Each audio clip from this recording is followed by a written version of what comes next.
सो ये थ्योरम क्या होता है, हम सिर्फ उतना ही यहाँ पे पहले मतलब थ्योरम क्यों यूज करना, थ्योरम क्या होता है, यही सिर्फ हम इस चैप्टर में पढ़ने वाले हैं।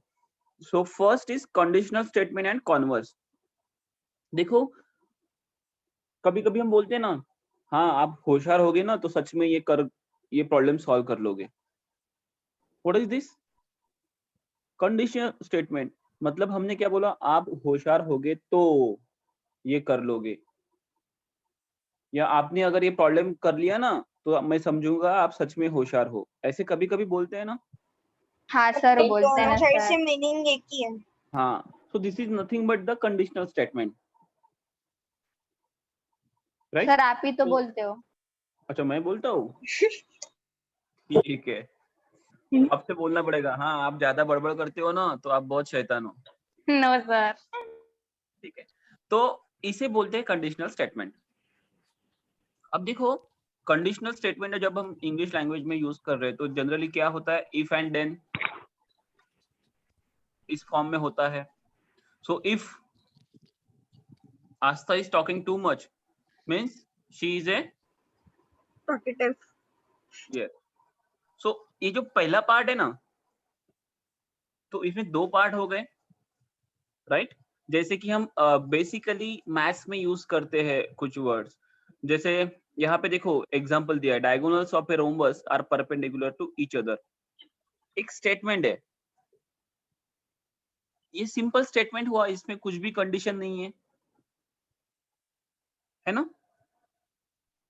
इसमें कुछ कंडीशन है क्या, diagonal of a rhombus are perpendicular, simple sentence है। Simple sentence. Yes sir. लेकिन देखो उसने जो एग्जांपल दिया है, if the given quadrilateral is the rhombus when its diagonal are perpendicular bisector of each other. मतलब इसमें उसने कंडीशन दी, अगर जो गिवन क्वाड्रिलेटरल है वो रोम्बस है, अगर ऐसा है तो नेक्स्ट कंडीशन उसने बता दी। तो पहला जो सेंटेंस है उसे क्या बोलते हैं, किसी को पता है? कन्वर्स। नहीं, इसके दो पार्ट्स होते हैं और वो इफ एंड देन। हाँ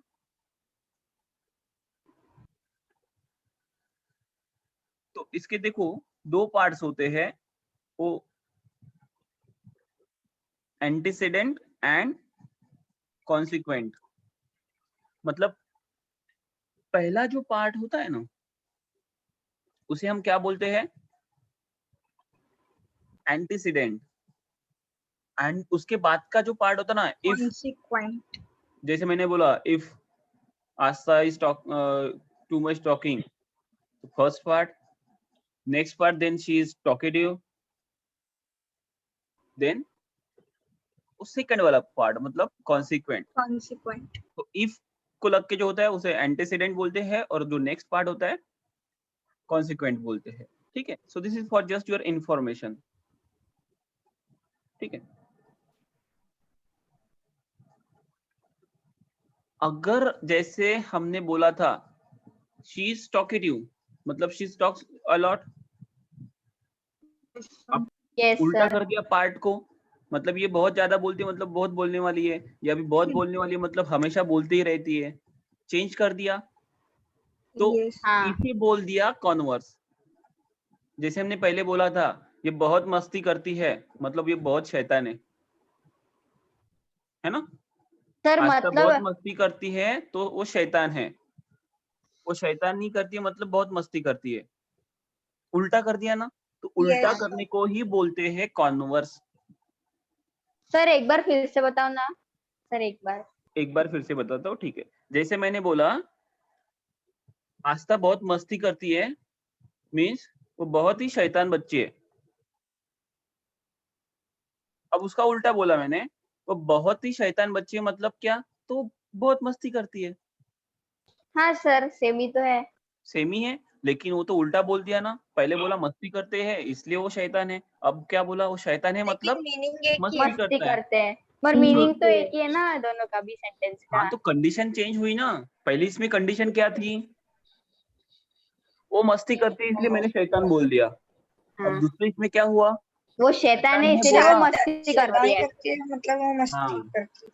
तो जब हमने स्टेटमेंट चेंज कर दिया ना तो उसे बोलते हैं converse.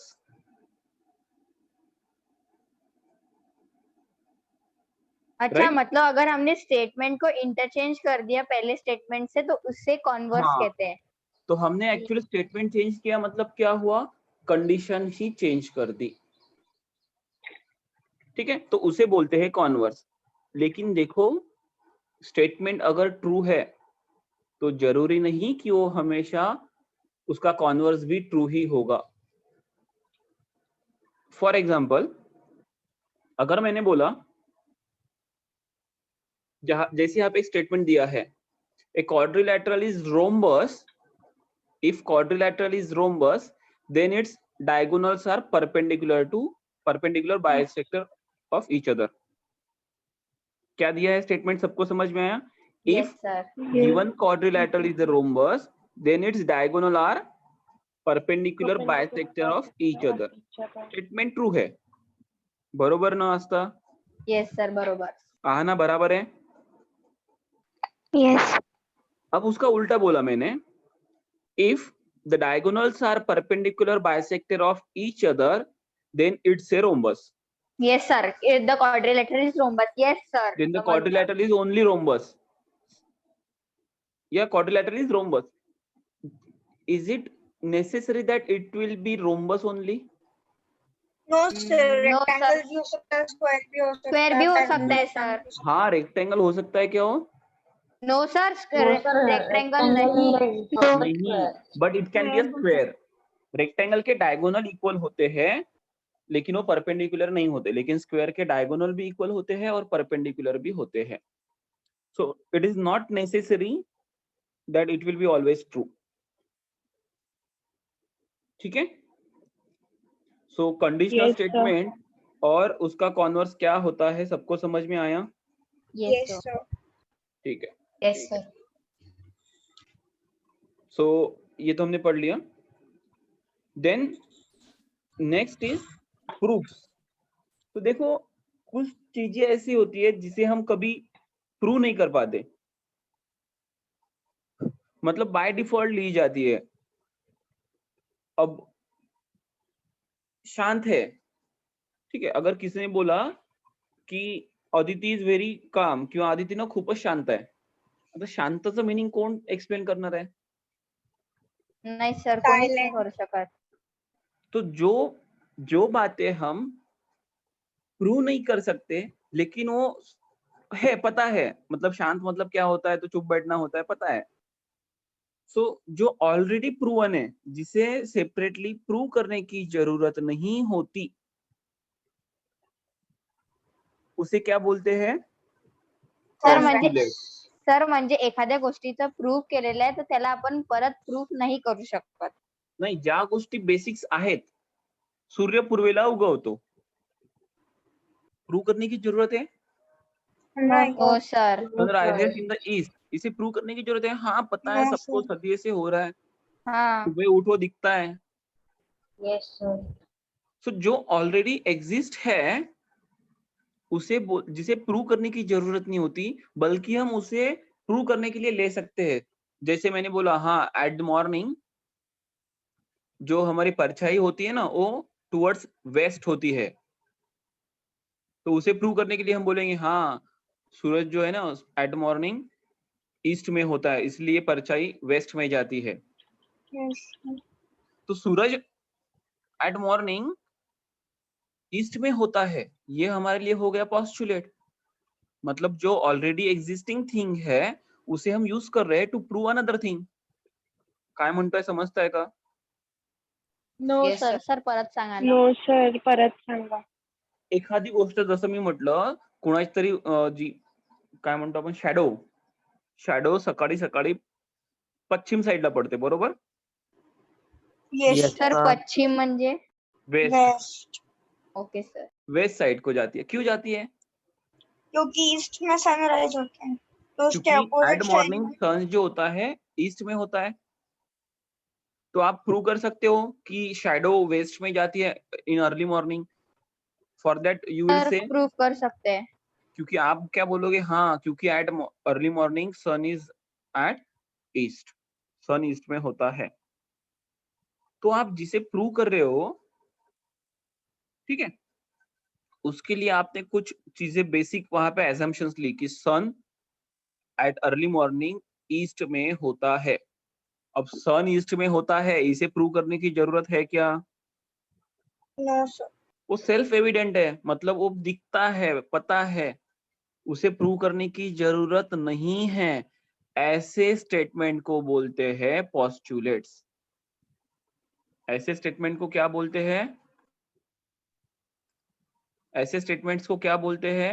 postulate, postulates. Self evident statement मतलब जिसे प्रूव करने की जरूरत नहीं रहती, ऐसे स्टेटमेंट को बोलते हैं पोस्टुलेट्स। अब समझ में आया? yes sir, yes sir. और जिसे हम प्रूव कर सकते हैं, जो प्रॉपर्टीज है प्रूव कर सकते हैं, जैसे कि हम बोलते हैं hypotenuse square is equals to side one square plus side two square in right angle triangle. तो जो प्रॉपर्टीज हम लॉजिकली प्रूव करते हैं उसे बोलते हैं थ्योरम। सो जनरली हम थ्योरम प्रूव करने के लिए कभी कभी पोस्टुलेट्स भी यूज करते हैं, लेकिन पोस्टुलेट को प्रूव कर सकते हैं क्या? नहीं। सहर्ष, पोस्टुलेट को प्रूव कर सकते हैं क्या? नहीं। क्यों नहीं? क्योंकि वो ऑलरेडी प्रूवन है। एक minute sir, Self evident. Meaning section. It's self evident, उसे सेपरेटली प्रूव करने की जरूरत नहीं है। सर, हाँ बोल। सर पोस्टुलेटचं मीनिंग सांगा ना. A statement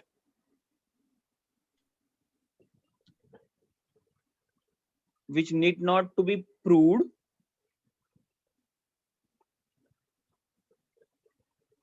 or which is self-evident is called postulate. ऐसा स्टेटमेंट जिसे प्रूव करने की जरूरत नहीं है, वो सेल्फ एविडेंट है, उसे बोलते हैं पोस्टुलेट। समझ में आया सबको? yes sir, Yes, sir.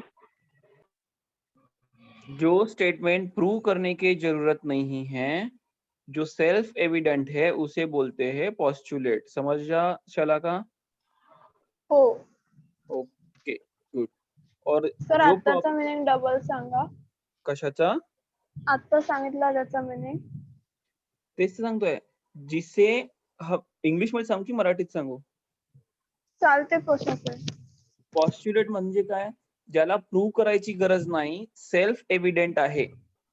Self evident मतलब वो खुद ही दिख जाते हैं, ऐसे स्टेटमेंट को बोलते हैं हम पॉस्ट्युलेट।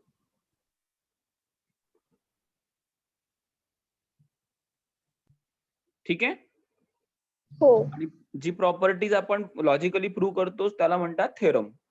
आपके बुक में देखो लिखा है यहाँ पे थ्योरम का मीनिंग। ठीक है? अब देखो यूक्लाइड्स पोस्टुलेट करके एक फेमस है, जो साइंटिस्ट है एक यूक्लाइड, उन्होंने कुछ पोस्टुलेट्स दिए थे, ठीक है, जिसे हम यूज करते हैं to prove some theorems.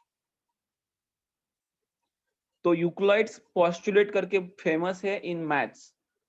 So 5 postulates are there, मतलब जिसे हमें प्रूव करने की कभी जरूरत नहीं होती है। सो वो कौन से 5 पोस्टुलेट्स है वो देखते हैं हम। ठीक है, सो देखो फर्स्ट पोस्टुलेट दिख रहा है आपके स्क्रीन पे, there Yes, are sir. Infinite lines passing through a point. मतलब अगर एक पॉइंट है तो एक पॉइंट में से कितनी लाइंस पास हो सकती है? Infinite. देखो Infinite.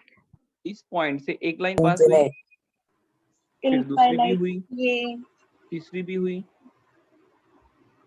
चौथी भी हुई, ऐसे जितनी चाहिए निकाल लो। अब इसे प्रूव कर सकते हो क्या? No sir. लेकिन No. दिखती है एक ही जगह से कितनी सारी लाइंस निकलती है। So it is the first postulate of Euclid. वो यूक्लाइड का पहला पोस्टुलेट है। ठीक है, यस सर। दूसरा पोस्टुलेट क्या है उसका? there is one and only one line passing through 2 points. मतलब Yes, sir. दो पॉइंट में से सिर्फ एक और एक ही यूनिक लाइन जा सकती है। देखो अब ये 2 पॉइंट्स है, इसमें से एक ही लाइन पास होगी ना। Yes, sir. एक से ज्यादा नहीं हो सकता। अब इसके अलावा और कोई लाइन पास हो सकती है इस पॉइंट में से?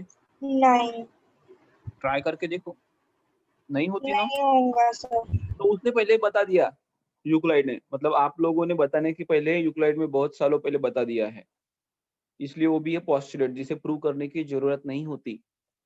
अगर आपको कुछ प्रूव करना है तो आप वहां पे बोल दोगे कि नहीं 2 पॉइंट है ना, मतलब वहां से एक ही लाइन पास होगी, so that is the postulate. ठीक है, समझ लो सर्वन्ना। Yes, sir. Then third, a circle of given radius can be drawn taking any point at its circle. मतलब क्या बताओ?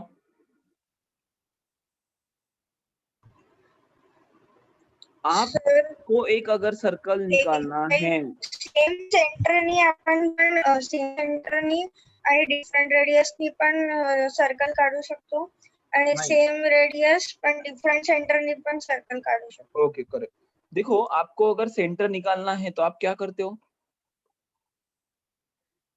चौक लेते हो, उसमें जितनी भी रेडियस है वो सेट करते हो और एक सेंटर कंसीडर करते हो और वहां से सर्कल निकाल लेते हो, बराबर ना?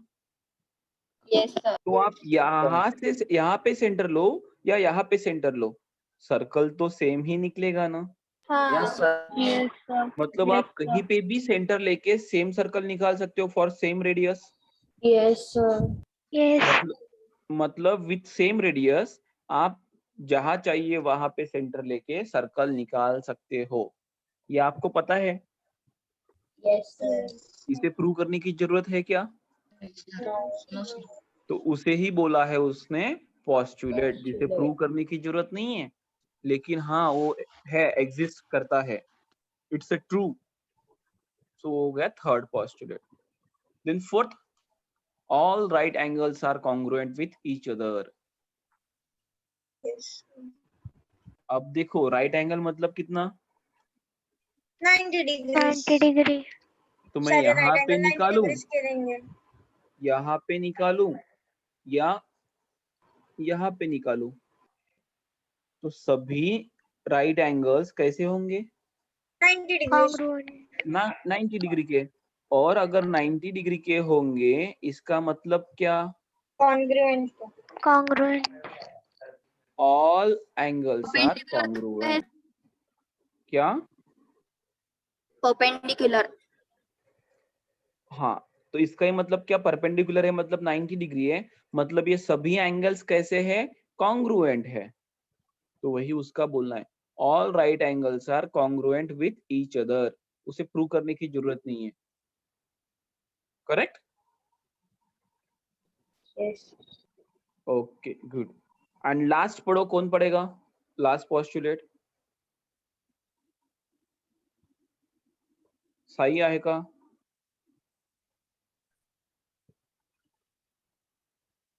अदिति लास्ट पोस्टुलेट पढ़ो। Yes, sir. If two interior angles form on one side of a transversal of two lines add up to less than two right angles, then the lines produced in that direction intersect each other. Okay, कौन बताएगा इसका meaning? क्या question नहीं समझला। Question नहीं है तो postulate है, वाचलं का बघा। If two interior angles form on one side of a transversal of two lines, दो लाइंस है, ठीक है, दो लाइंस कैसी है पता नहीं, ठीक है, और क्या बोला उसने? एक उसे ट्रांसवर्सल है, ठीक है। अब देखो क्या बोलता है,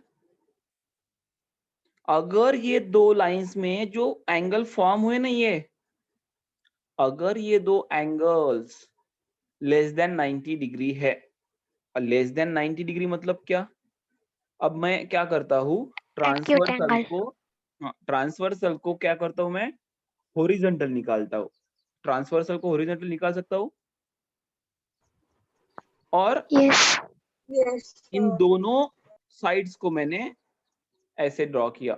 अब देखो, अब सही है क्या? टू इंटीरियर एंगल फॉर्म, मतलब ये दोनों इंटीरियर एंगल है। Yes, sir.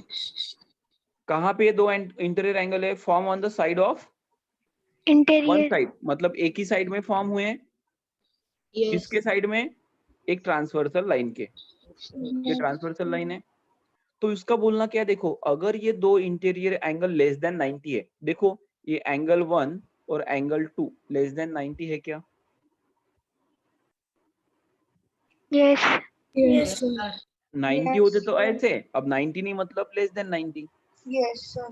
उसका बोलना है अगर वो लेस देन 90 है तो लाइन प्रोड्यूस मतलब क्या? ये जो एग्जिस्टिंग लाइन है ना, लाइन एल और लाइन एम, इसे आगे खींचना मतलब हम क्या बोलते हैं? एक्सटेंड करना, मतलब लाइन प्रोड्यूस, बरोबर ना? अगर Yes, ये लाइन प्रोड्यूस की तो वो क्या बोलता है? वो आगे जाके कहीं तो भी इंटरसेक्ट होने वाली है। आपको मैंने ऊपर रेड कलर से जो किया दिख रहा है क्या? yes, sir. तो इंटरसेक्ट हुई क्या ये? Yes, sir. Yes, sir. Yes, sir. उसे बोलता हूं मैं एट पॉइंट पी। मतलब फिर से एक बार एक्सप्लेन कर रहा हूँ उसका लास्ट पोस्टुलेट। अगर दो लाइन एक ट्रांसवर्सल से पास होती है और उनका एंगल लेस देन 90 है, तो वो क्या होगी? आगे जाके कहीं तो भी इंटरसेक्ट होगी। इसे ही बोला है उसने फिफ्थ पोस्टुलेट। अब बताओ, पोस्टुलेट समझा या नहीं समझा? Yes, sir. अगर वो 90 डिग्री होती तो क्या होता? अगर ये दोनों लाइन अगर ये दोनों लाइन तो 90 डिग्री वो होती तो दोनों क्या होती? लाइंस पैरेलल हो जाती, वो कभी इंटरसेक्ट ही नहीं होते. देखो, करेक्ट। अगर ये दो 90 डिग्री होती मतलब ये दो लाइन कैसे होती? Parallel to each other. Parallel. और हाँ पैरेलल सर। लाइन कभी इंटरसेक्ट होती है क्या? No no sir. Sir, parallel और लाइन इंटरसेक्ट नहीं होती है और अगर सर, पैरेलल नहीं उसके हो तो? बीच का ट्रांसवर्सल इंटरसेक्ट होता है। ट्रांसवर्सल किसे इंटरसेक्ट होता है? दो लाइन को हमें ट्रांसवर्सल को नहीं देखना है, हमें देखना है इन दो लाइंस को, ए एंड बी को। अगर पैरेलल है तो इंटरसेक्ट नहीं होगी। पैरेलल नहीं है मतलब किसी भी एक साइड में लेस देन 90 डिग्री एंगल बना रही है। अगर लेस देन 90 जिस डायरेक्शन में हो उस डायरेक्शन में वो इंटरसेक्ट होती है। अब समझ में आया? हाँ सर, समझ में Yes, आया। sir. करेक्ट। और इसे बोला है उसने उसका फिफ्थ पोस्टुलेट। सर हाँ, एक बार फोर्थ वाला पोस्टुलेट बताएंगे क्या? ओके। ये समझा फिफ्थ वाला, तो इसे क्लियर कर देता हूं मैं। फिफ्थ वाला समझ लाना। Yes, हो sir. सर फिफ्थ समझ. ओके, तो वाचशाला का फोर्थ वाला काय म्हटलंय?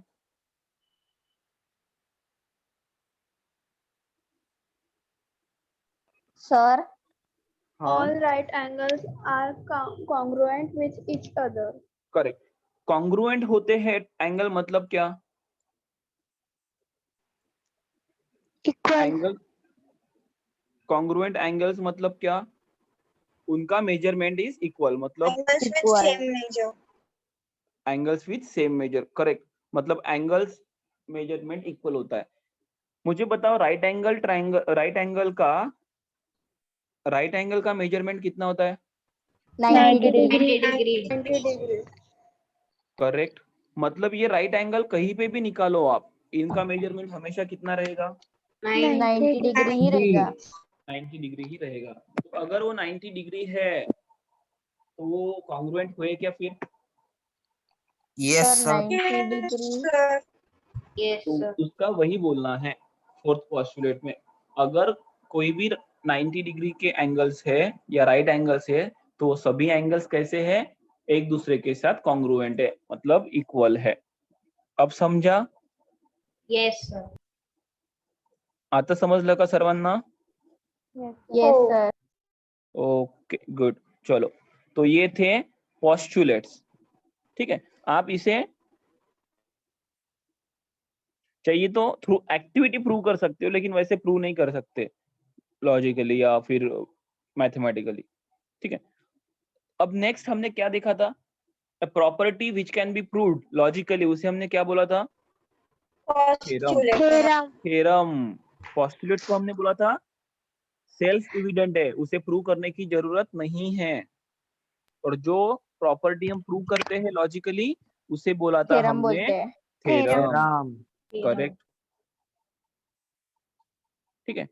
और प्रूव करने के लिए हम जो भी वहां पे बोलते हैं, जो भी रीजंस देते हैं, है ना, मतलब हम जो कुछ भी वहां पे बताते हैं उसे क्या बोलते हैं? प्रूफ। प्रूफ ठीक है, तो उसे हम बोलते हैं प्रूफ। प्रूफ तो कभी कभी बोलते हैं प्रूव दैट, सो हम जो भी लिखते हैं उसे बोलेंगे प्रूफ। ठीक है, Yes, sir. हाँ सर। हाँ। और देखो, हमें प्रूव करने के लिए ना पहले कुछ तो भी पता होना चाहिए ना। जैसे मैंने बोला था कि हाँ, given quadrilateral is a rhombus, तो हमें रोम्बस की कुछ प्रॉपर्टी प्रूव गिवन रहेगी।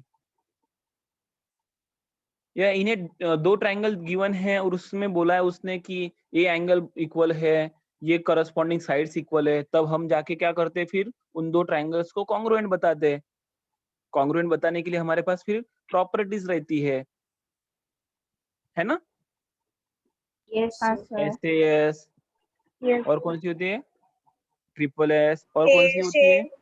ASA, AAS and RHS। Sir hypotenuse sides, hypotenuse भी तो RHS, होती है। राइट, हाँ, RHS। तो हम उसके लिए RHS। कुछ तो भी पहले हमें देना चाहिए, मतलब बेसिक पता होना चाहिए, तो उसे बोलते हैं हम गिवन पार्ट। और जिसे हमें प्रूव करना है, मतलब दो ट्रायंगल को प्रूव करना है, मतलब दो ट्रायंगल कॉन्ग्रुएंट दिखाने हैं, तो वो होता है अपना प्रूव दैट वाला पार्ट। ओके, और हाँ सर। हाँ, गुड। और क्या होता है कि कुछ पार्ट हम डायरेक्टली प्रूव कर सकते हैं, या मतलब तो फिर indirect. by using some properties, by using some statements। लेकिन कुछ होते हैं जिसे हम डायरेक्टली प्रूव नहीं कर सकते, है ना, तो उसे बोलते हैं इनडायरेक्ट प्रूफ्स। जैसे कि मुझे अगर दोनों ट्रायंगल को कॉन्ग्रुएंट दिखाना है, तो मेरे पास कुछ थ्योरम्स है, मैं उसे यूज कर सकता हूँ। दो एंगल्स को इक्वल है, उसके बीच का साइड इक्वल है, SAS यूज कर सकता हूँ क्या? सो ये हो गए डायरेक्ट प्रूफ।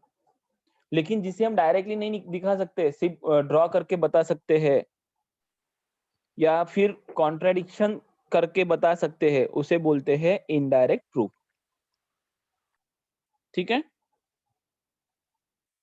इतना समझ में आया?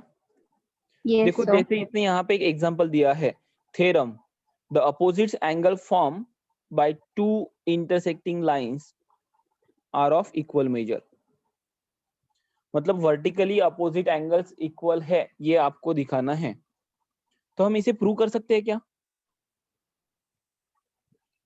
Vertically opposite sides,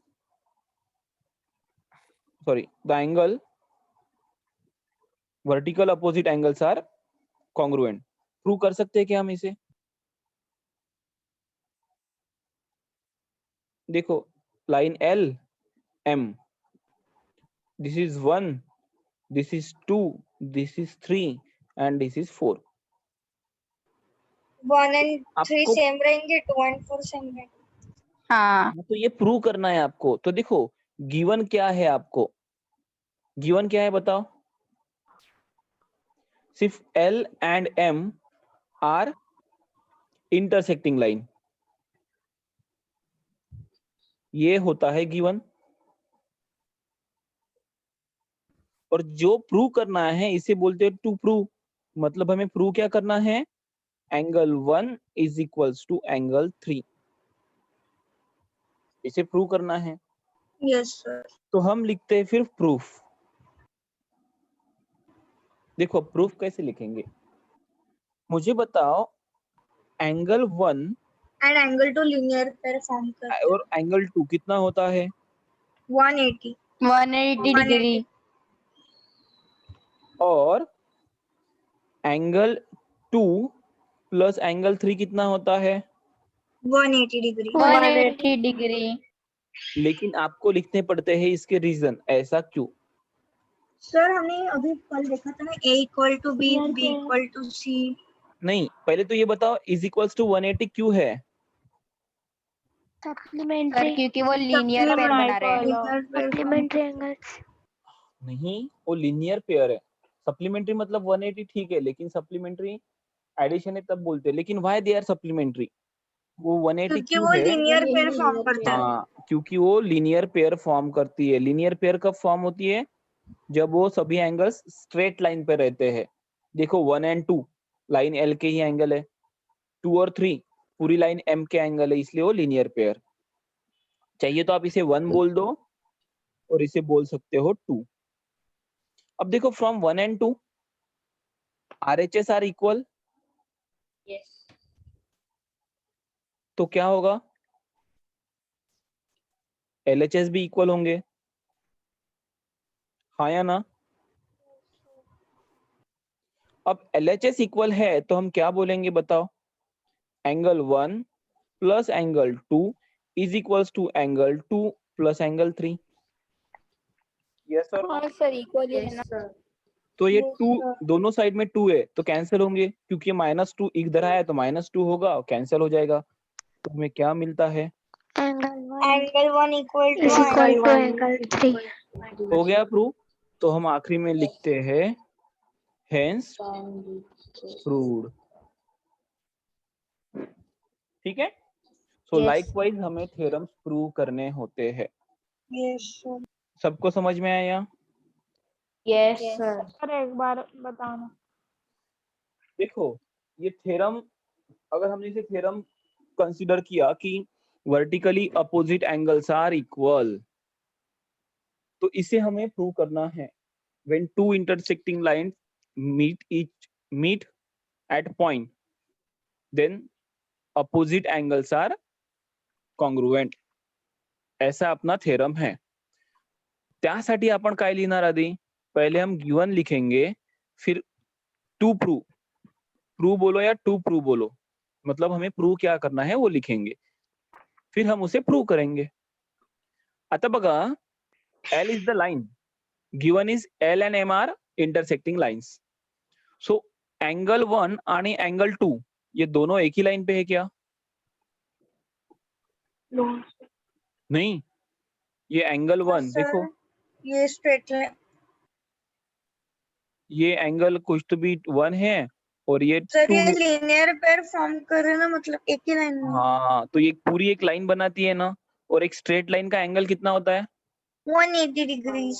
180 degree. तो हम उसे क्या बोलते हैं?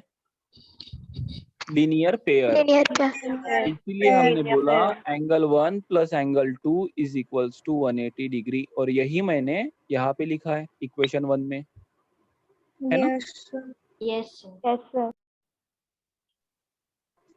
सर आपण अँगल 2 च्या जागी अँगल 4 पण घेऊ शकतो ना? तसंही करू शकता काही पण।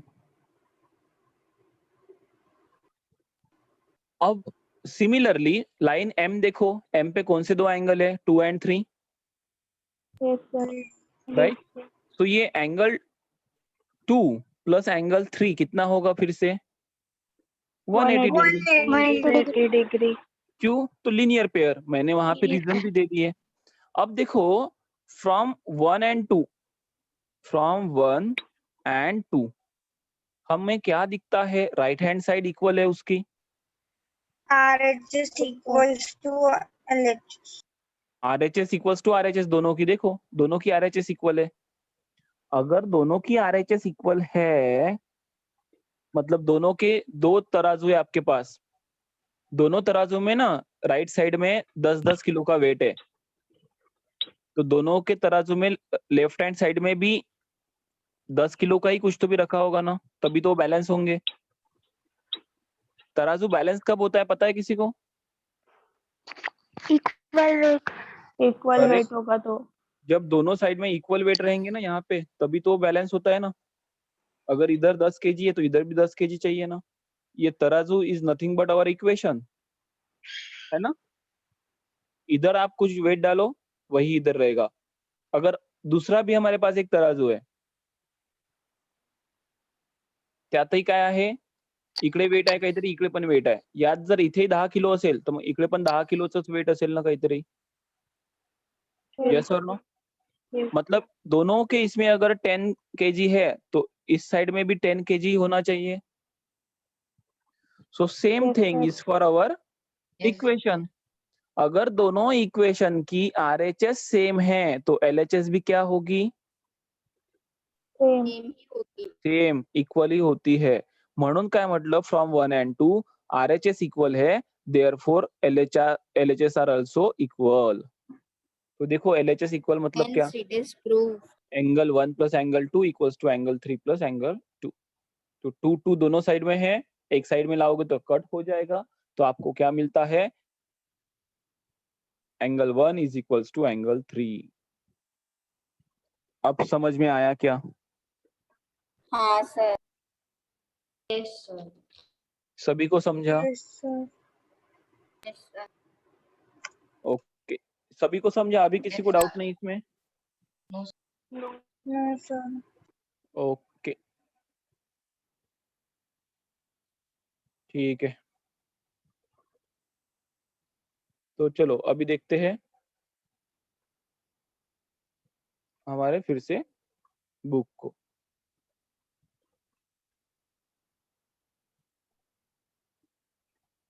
ठीक है, तो देखो इसे हमने प्रूव किया। सो इसे जो प्रूव करने के लिए हमने लीनियर पेयर वाला यूज किया ना, तो ये हुआ डायरेक्ट प्रूफ। ठीक है, सो इसे बोला डायरेक्ट प्रूफ। वही इनडायरेक्ट प्रूफ में क्या होता है, हम कभी एजम्पशंस लेते हैं और एजम्पशंस लेके कुछ प्रूव करते हैं ना, या फिर उसे कॉन्ट्राडिक्ट करते हैं, तो उसे बोलते हैं इनडायरेक्ट प्रूफ। जैसे यहाँ पे बोला है prime number greater than 2 is odd. देखो तो उसे प्रूव कैसे कर सकते हैं? तो हम बोलते कि सपोज ऐसे करो कि P इज ऑड नंबर, हमें प्रूव करना है। तो ये बोलेगा कि हाँ ऐसा कंसीडर करो P is not odd number. अगर P ऑड नंबर नहीं है तो P इवन नंबर है। अगर P इवन नंबर है तो it is divisible by 2, right? Sir, नाही समजलं. Sir, प्रूफ काय करायचंय बघा, देखो यहाँ पे प्रूव क्या करना है, P is a prime number greater than 2, right? और हमें प्रूव करना है कि P इज ऑड नंबर। मुझे बताओ इवन प्राइम नंबर्स कितने हैं? इवन प्राइम नंबर्स किती आहेत? 1. एक ही तो है ना? One. Yes वो sir. कौन है? Two I think. 2 आहे sir. 1, 2. Only 2 is a even prime number. इसके अलावा और कोई इवन नंबर है जो प्राइम है? No, No, sir. sir. क्योंकि No, sir.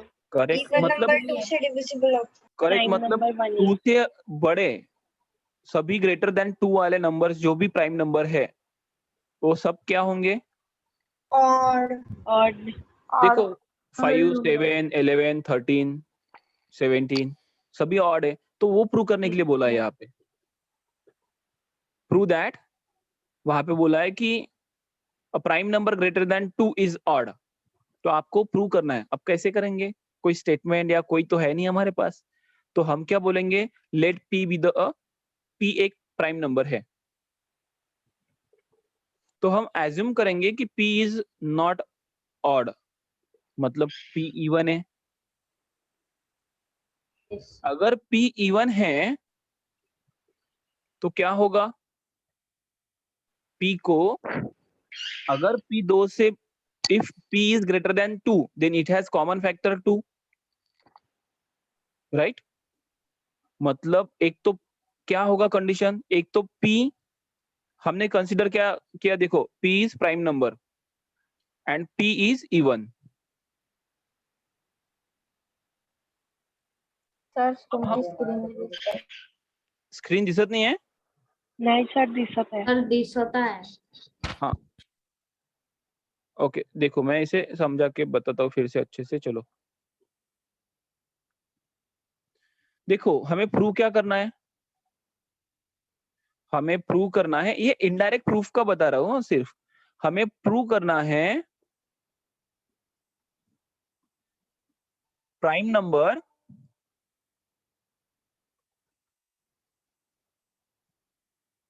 Greater than 2 are odd. ये हमें प्रूव करना है। अब इसे कैसे प्रूव करेंगे बताओ? है हमारे पास कोई ऑप्शन? सर खूप कन्फ्युजन होतं सर. आता मी स्क्रीनवर काय लिहिलं दिसतंय सर्वांना? हो. Yes prime sir. Number greater than 2 are odd, बरोबर आहे का? Yes sir. Yes sir. पण तो काय म्हणतोय की याला प्रूव करा म्हणतोय। 2 से बड़े सभी जो प्राइम नंबर से वो ऑड होते हैं ना चला का? Yes sir. ऋग्वेद, येस। मग ऋग्वेद मला सांग, जर सगळे sir. Prime number greater than 2 odd आहे, याला प्रूव करायचं तर आपण कसं करणार? काही ऑप्शन आहे आपल्याकडे? नाही सर. डायरेक्टली प्रूव करू शकतो? हो सर. तो उसे करना पड़ेगा इनडायरेक्टली प्रूफ। मतलब हमारे पास अभी डायरेक्ट प्रूफ वाला ऑप्शन नहीं है। तो हम क्या करेंगे? कॉन्ट्रडिक्शन उसे वाला ऑप्शन indirect. यूज करेंगे। कॉन्ट्रडिक्शन म्हणजे काय? सेंटेन्सला उलट कर. मी म्हणेल की ना ऋग्वेद ना बिलकुल हुशार नाहीये आणि रिद्देश पुढच्या टेस्ट मध्ये आउट ऑफ मार्क्स काढतोय, तर मग मी चुकीचंच ठरलो? तर रिद्देश कोण आहे? रिद्देश ने ऋग्वेद पकड़ो, चलो। Okay sir. मैंने बोला ऋग्वेद ना होशियार नहीं है और ऋग्वेद ने नेक्स्ट टेस्ट में 30 में से 30 मार्क्स निकाले, तो आप क्या बोलोगे? कॉन्ट्राडिक्टरी. सर आपने बोला था उसके उल्टा किया उसने, वो तो आउट ऑफ निकला, मतलब वो क्या है? मैं गलत था, मतलब ऋग्वेद होशियार है, मतलब कॉन्ट्राडिक्ट किया ना अपने स्टेटमेंट को। तो Yes. वैसे ही यहाँ पे किया जाता है। हम क्या बोलेंगे? कंसीडर, एज्यूम करेंगे। देखो इसे प्रूफ कर रहे हैं हम, तो इसका प्रूफ लिख रहे हैं नीचे। Assume P is prime number and assume P is Not an even number greater than 2, 2. right? yes sir. तो क्या होगा? Therefore, as it is greater than 2, so P को क्या होगा? P has factor of 2, क्योंकि P को अगर even है और 2 से बड़ा है तो हर 2 से डिवाइड होगा, हर नंबर हाँ। 2 से डिवाइड होगा। Yes sir. अगर ऐसा है तो ये स्टेटमेंट क्या हो रहा है? false, ये अपने प्राइम नंबर से ये स्टेटमेंट 1 के साथ क्या हो रहा है? कॉन्ट्राडिक्ट हो रहा है ना? Yes sir. Yes sir. तो इट कॉन्ट्राडिक्ट बोलना पड़ेगा। इट कॉन्ट्राडिक्ट्स विथ स्टेटमेंट 1, क्योंकि यहां से तो हमें पता चला P हैज फैक्टर, P को फैक्टर है मतलब वो प्राइम नंबर नहीं है, और हमने तो बोला था P प्राइम नंबर है। Therefore, our assumption is wrong.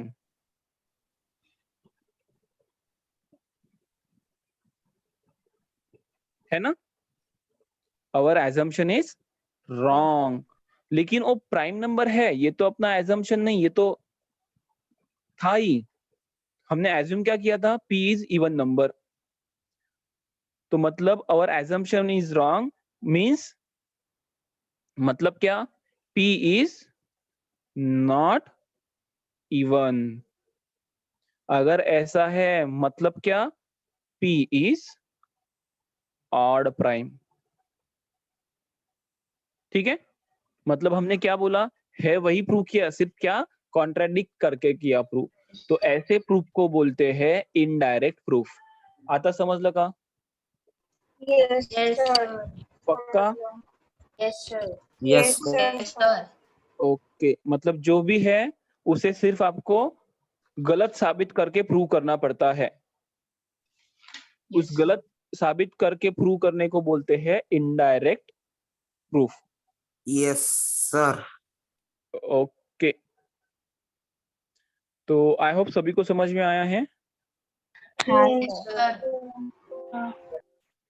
ठीक है, तो चलो हमने यहाँ तक पढ़ लिया था ना. सो अब जाते हैं प्रैक्टिस सेट 1.3 पे. क्या बोला है प्रैक्टिस सेट 1.3? देखो सभी को दिख रही है स्क्रीन. Yes. हाँ सर दिख रहा है. क्या बोला है? Write the following statement in if then form. The opposite angles of a parallelogram are congruent. Sir, मी सांगू. हाँ सांग. सर मी सांगू. If quadrilateral is a parallelogram, then its opposite angle are congruent. Okay, good. If a given quadrilateral is parallelogram, then its Then opposite angles are congruent. Correct. Second कौन बताएगा? Sir मी आराधना. सांगू sir please. नाही, आराधना बोललीच नाही आज. आहे का आराधना?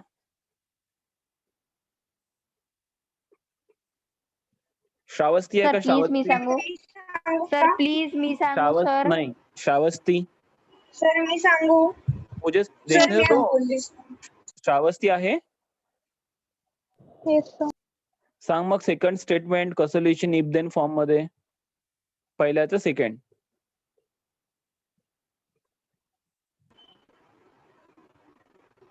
The sir मी diagonals सांगू. ऑफ. श्रावस्ती नाही कळलं का? सर मी सांगू का सर ऋग्वेद? नाही, श्रावस्तीला विचारलं, श्रावस्ती सांगणार. नाही समजलं तर मला सर सांग. Please. Diagonal of a rectangle are congruent. म्हणजे तो जर रेक्टँगल असेल तर त्याचे डायगोनल्स कॉन्ग्रुएंट आहे. मतलब if If the quadrilateral is a rectangle, diagonals are the congruent. diagonals are congruent. आता कळलं का Shravasti? Kshiti Yes, sir. Yes, sir. कळलं का? मग क्षिती सांग परत एकदा स्टेटमेंट ते.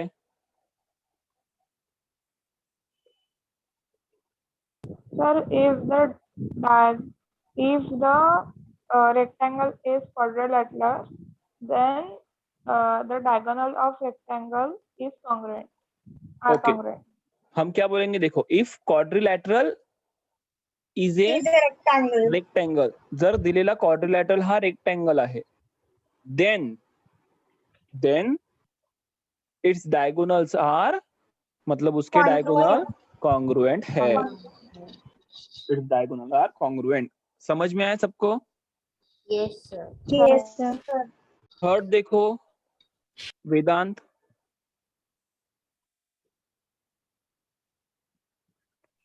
वेदांत Yes, sir. थर्ड बताओ.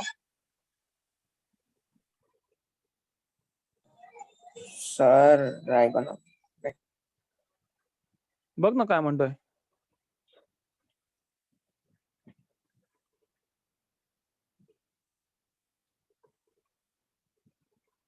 If it is an isosceles triangle, then, or if the triangle is an isosceles triangle, then segment joining the vertex and the midpoint of the base is perpendicular to the base. अगर वो isosceles triangle है तो segment joining the vertex and midpoint of the base कैसे होते हैं एक दूसरे को? परपेंडिकुलर होते हैं. समझा क्या ये सबको? Yes, sir. Yes, sir.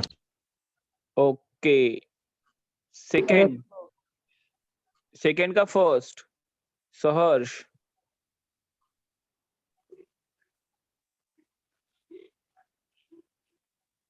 सांग सहर्ष.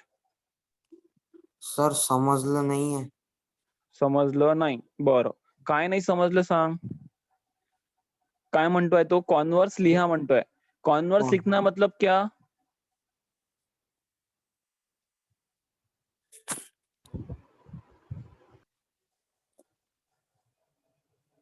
अगर सीधा दिया है तो उसे उल्टा लिखेंगे. उल्टा उल्टा. करके. The Congruent. alternate angles formed by If parallel alternate lines and their angles made by two lines and its transversals are congruent, then the lines are parallel.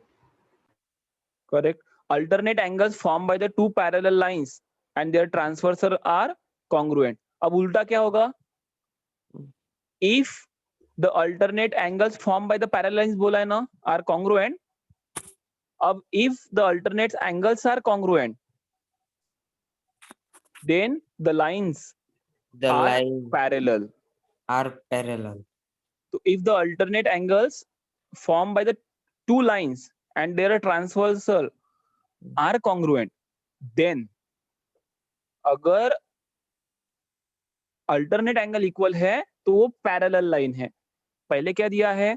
वो parallel line है तो उसके Parallel. alternate angle equal है. अब उल्टा बोलेंगे, अगर alternate angle equal है तो वो parallel line है. समझते हैं का डिफरेंस? Yes, sir. हाँ सर समझते हैं. सहर्ष आता कळलं का? Yes, sir.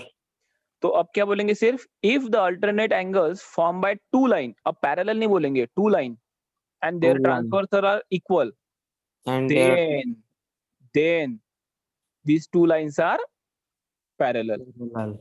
Parallel. Next, if pair of interior angle made by the transfer of two lines are supplementary, then lines are parallel. उसके उल्टा करो. उल्टा मतलब कॉन्वर्स है ना? हाँ श्रावस्ती सांग मग. Sir, if two parallel lines are intersected by a transversal, then interior angles formed are supplementary. Good. सर्वांना समजलं का? Yes, Yes, sir. sir. देखो उसने पहले क्या बोला था? अगर दो लाइंस और ट्रांसवर्सल ने बने हुए हैं interior angles, pair of interior angles supplementary है तो मतलब देन लाइंस आर पैरेलल. आप श्रावस्ती ने क्या बताया? अगर वो पैरेलल लाइन है तो इंटीरियर एंगल की पेयर सप्लीमेंट्री है. उल्टा कर दिया. गुड. और लास्ट कौन बताएगा? परिणीता. सर मी सांगू. ओके परी ने बताया है. और कौन बताएगा? सर मी सांगू. हाँ सांग. मी सांगू. Sir, if diagonal of a quadrilateral are congruent, then it is a rectangle. Okay. If diagonals of a quadrilateral are congruent, then it is a rectangle. Converse है, हमें नहीं लेने देना कि वो सही है नहीं है, लेकिन कॉन्वर्स है. तो सबको समझ में आया? किसी को डाउट है तो पूछो. Yes. डाउट है? No, sir. समझ में हो. Okay good. तो आज का homework Problem set 1. Practice set 1.3 पूरी, क्योंकि दो ही क्वेश्चन है. Yes. और उसके बाद Problem set 1 पूरा. Problem set one. सेट 1 पूरा 10 ही क्वेश्चन है. कर पाओगे? Yes, हाँ sir. सर कर पाएंगे. ओके. तो मुझे अटेंडेंस लेने दो. कुछ लोग वैसे ही गायब हो गए. Okay sir. सर कल टेस्ट है क्या? कल टेस्ट नहीं है. मैं टेस्ट का आपको आज शाम तक मैसेज करता हूँ या कल बताऊंगा. Most probably we will conduct Saturday. At Vector Academy. Correct. Okay sir. हाँ ऑफलाइन टेस्ट कंडक्ट करेंगे मोस्ट प्रोबेबली. तो मुझे एक सर बार सॅटरडे ला राहील का? Sir, Saturday ला राहील test. आप प्रिपेयर सर. रहो. मैं परसों भी बोल सकता हूँ. सर हाँ बोल. सर जर तुम्ही टेस्टच घेते तर सर ऑफलाईन क्लासेस सुरू करा ना मग सर. Yes, test sir. तो देते. Offline classes सुरू करा. येस ना.